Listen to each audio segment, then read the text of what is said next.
Hello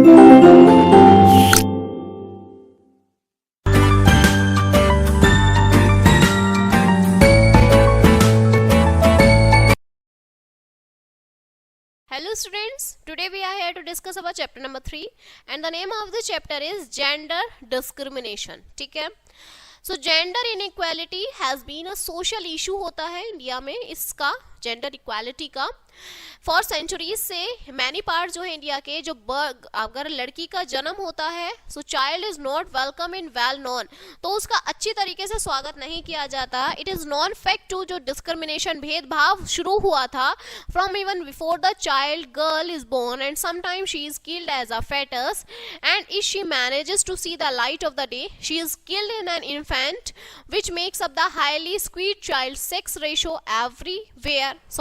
where for every 1000 boys in Bharat there are only 908 girls. लड़कियों के साथ discrimination होता था कि पहले लड़की को बॉम्ब में ही मार दिया जाता था, छोटी होती थी इन्फेंट, वो पैदा भी नहीं होती थी तभी मार दिया जाता था. तो इससे क्या फर्क पड़ा, जो लड़के अगर 1000 हो रहे हैं, ठीक है, तो जो गर्ल्स की रेशो था वो सिर्फ 908 ही रह गया. ओके, इस सिनेरियो में it's but obvious that for migrate reason बहुत सारी जो गर्ल्स थी across the country are forced to drop out for schools, उन्हें स्कूल्स नहीं जाने दिया जाता था. ठीक है, patriarchal norms have marked women as inferior to men. A child girl is considered as a burden and often not even allowed to see the light of the world. It's hard to imagine that this state of affairs in the 21st century when women have proved to be strong leader in every field possible. पहले लड़कियों को पढ़ाया नहीं जाता था, ठीक है, उनको ये नहीं कहता था कि तुम अपना नाम रोशन करो, नहीं, उन्हें मना कर दिया जाता था. ठीक है, आज के टाइम में जो वुमेन है वो अपने आप को एक प्रूव कर चुकी है, वो हर फील्ड में आगे बढ़ती है. ठीक है, फ्रॉम रेसलिंग से लेके बिजनेस तक जो वर्ल्ड है वो आपका रिवॉल्यूनाइज्ड है बाय एक्सेप्शनल वुमेन लीडर्स हैं वहां पर इन फील्ड्स में that were until recently completely dominated by the man. Okay, अब नेक्स्ट आता है डिफरेंसेस क्या हैं सेक्स और जेंडर में. सो जो जेंडर है वो आपका सोशियो कल्चर टर्म्स है जिसमें आपकी रेफरिंग होती है, सोशली डिफाइंड होता है, रोल्स और बिहेवियर्स असाइन किए जाते हैं मेल्स और फीमेल्स के इन अ गिवन सोसाइटी में. जहाँ वेयर है जो टर्म सेक्स है वो बायोलॉजिकल और साइकोलॉजिकल फिनोमिना है जहाँ पे डिफाइन होता है कि ये मैन है और वुमेन है. इन इट्स सोशल, हिस्टोरिकल और जो कल्चरल एस्पेक्ट्स हैं, gender is a function of power जिसमें रिलेशनशिप होती है वुमेन एंड मैन के बीच में, वेयर जो मैन है वो सुपीरियर होता है वुमेन से. देयरफॉर जेंडर समझे जाते हैं एज मैन मेड कॉन्सेप्ट है, वाइल जो सेक्स है वो नेचुरल और बायोलॉजिकल कैरेक्टरिस्टिक्स है ह्यूमन बीइंग का. ठीक है, जेंडर इनइक्वालिटी क्या है. सो जेंडर इनइक्वालिटी में सिंपल वर्ड में आप कह सकते हैं डिफाइन होता है कि डिस्क्रिमिनेशन है, भेदभाव है वुमेन के against based on their sex. Womens traditionally considered होती हैं by the society as weaker sex के थ्रू, मतलब उन्हें कमजोर ही समझा जाता है जब से वो बॉर्न होती हैं. शी हैज बीन अकॉर्डिंग और to subordinate position to man, वो उन्हें एक्सप्लॉइट किया जाता है, डिग्रेडेड किया जाता है, वॉयलेटेड करते हैं, डिस्क्रिमिनेट करते हैं घर में भी, आभार भी. ये जो आपका पेकुलर टाइप है डिस्क्रिमिनेशन का अगेंस्ट द वुमेन वो प्रिवेलेंट एवरीवेयर है, सब जगह है एंड एज मोर सो इन भारतीय सोसाइटी, और भारत में तो ये बहुत ज्यादा है. नेक्स्ट है कॉजेज और टाइप्स क्या है जेंडर इक्वालिटी के भारत में. सो जो रूट कॉज है जेंडर इनइक्वालिटी का इन भारतीय सोसाइटी में लाइज इन द पार्ट्रेसी सिस्टम है. ये जो सिस्टम है पार्ट्रेसी का फाइंड इट्स वैलिडिटी सेंसेशन करती है इन अवर सोशल और रिलीजियस बिलीफ्स में. एग्जाम्पल एज पर जो एंशियंट हिंदू लॉ है, वुमेन्स जो है सपोर्ट करते हैं टू द कस्टडी देते हैं फादर के मतलब पहले क्या होता है जब बच्ची छोटी होती है तो उसकी कस्टडी क्या होती है, पापा के हाथ में होती है, अपने पिता के हाथ में होती है. ठीक है, they must be under the custody of their husband. फिर शादी होने के बाद उसकी कस्टडी कहाँ चली जाती है, उसके हस्बैंड के हाथ में चली जाती है. ठीक है, जब वो ओल्ड हो जाती है, बूढ़ी हो जाती है, तो उसकी कस्टडी कहाँ जाती है, उसके बच्चों के हाथ में चली जाती है. ठीक है, तो मतलब यही होता रहता है. ओके, ऑन एनी सर्कमस्टेंसेस उसके पास खुद के पास कुछ अलाउ नहीं होता, वो खुद इंडिपेंडेंट नहीं होती. भाई जब बच्ची थी तो पापा संभालते थे, बड़ी हुई तो हस्बैंड संभालने लगा, फिर ओल्ड हो गई बेचारी तो उसके बच्चे संभालने लगे। ठीक है, ये जो पोजीशन है वुमेन की is still in the case in present modern day social structure, they are bearing many things inside और आउटसाइड। अब वो घर में भी देखती है, बाहर भी देखती है। Women have no power to take independent decision either inside their homes or in the outside world। ना वो घर में डिसीजन ले सकती है, ना वो घर के बाहर डिसीजन ले सकती है। वुमेन्स जो हैं वो अनएजुकेटेड है इन द बैकवर्ड एरिया में, देयर इज एक्सट्रीम पॉवर्टी है, lake of education drives countless women to work in low status of society।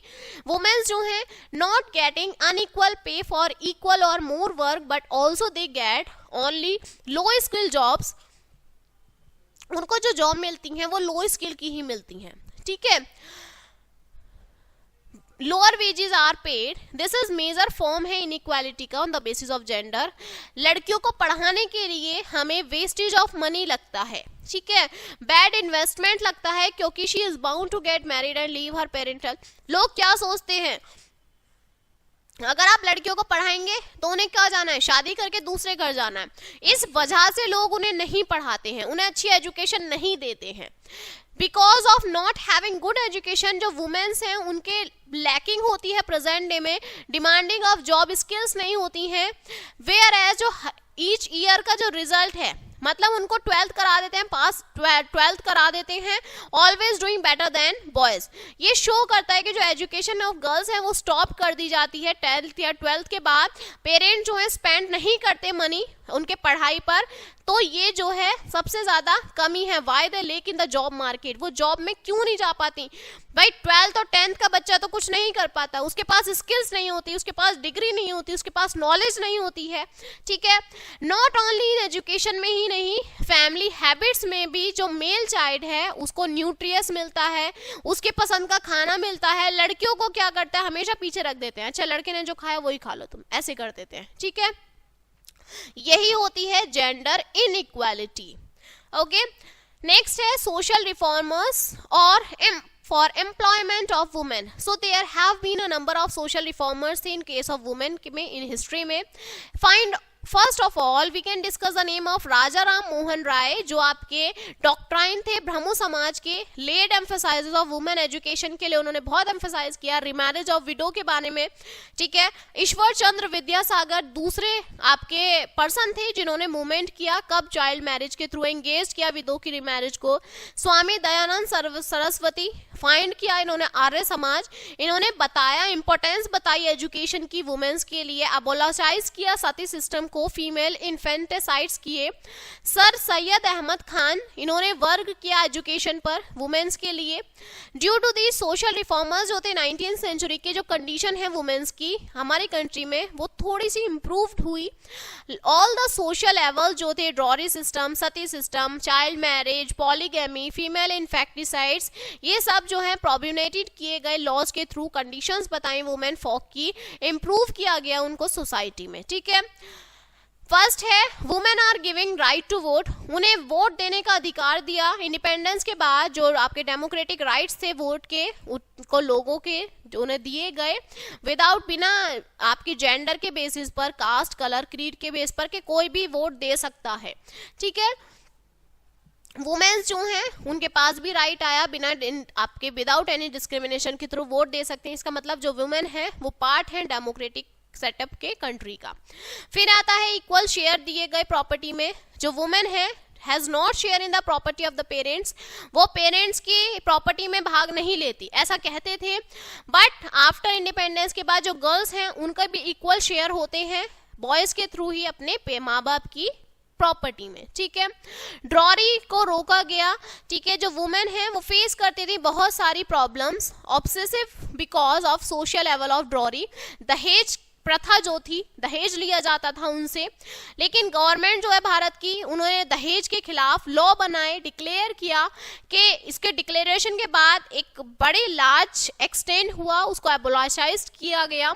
इस जो ये प्रथा चल रही थी दहेज की से खत्म की गई। एजुकेशन ऑफ वुमेन, सो जो गवर्नमेंट थी वो वर्क कर रही थी बहुत हार्डली फैसिलिटेट कराने के लिए प्रॉपर एजुकेशन गर्ल्स को कंट्री में। इस इंटीमेट आपकी इनिशिएटिव जो थी गवर्नमेंट की, जो एजुकेशन है वो गर्ल्स को फ्री दी गई बिना कॉस्ट के बहुत सारे स्टेट्स में। एजुकेशन मोस्ट इंपॉर्टेंट फैक्टर है एम्पावरमेंट का, जिसका मतलब जो वुमेन है वो प्रॉपरली एजुकेट होंगी। Nobody can exploit them to all, so it is essential that जो वुमेन एजुकेशन है वो कंपलसरी की गई हर कंट्री में। कोई मना नहीं कर सकता, अगर कोई वुमेन पढ़ना चाहती है तो वो पढ़ सकती है, ठीक है। नाउ इकोनॉमिक एस्पेक्ट्स, जो इंडिया है has been a conservative country है, सो अर्लियर वुमेन्स कॉन्फाइन है to household work, domestic helpers, labourer सब काम करती हैं। Womens is not giving the proper return of their work earlier, but now it has also been changed. पहले उन्हें proper उनका paid नहीं मिलता था, लेकिन अब ये चेंज हो चुका है। एक सिस्टम बना है इक्वल पे का फॉर इक्वल वर्क के लिए, बिना किसी भी जेंडर इनइक्वालिटी के। This is how there is a reformation हुआ है जेंडर इनइक्वालिटी में in economic field also. By enabling women in economic field, we are strengthening our country by bringing gender inequality. अब ये जो इक्वालिटी खत्म हुई है, इससे क्या हुआ है, हमारी जो कंट्री है वो डेवलप हुई है, ठीक है। So this chapter is finished now, okay, and we will meet on the next chapter. So thank you.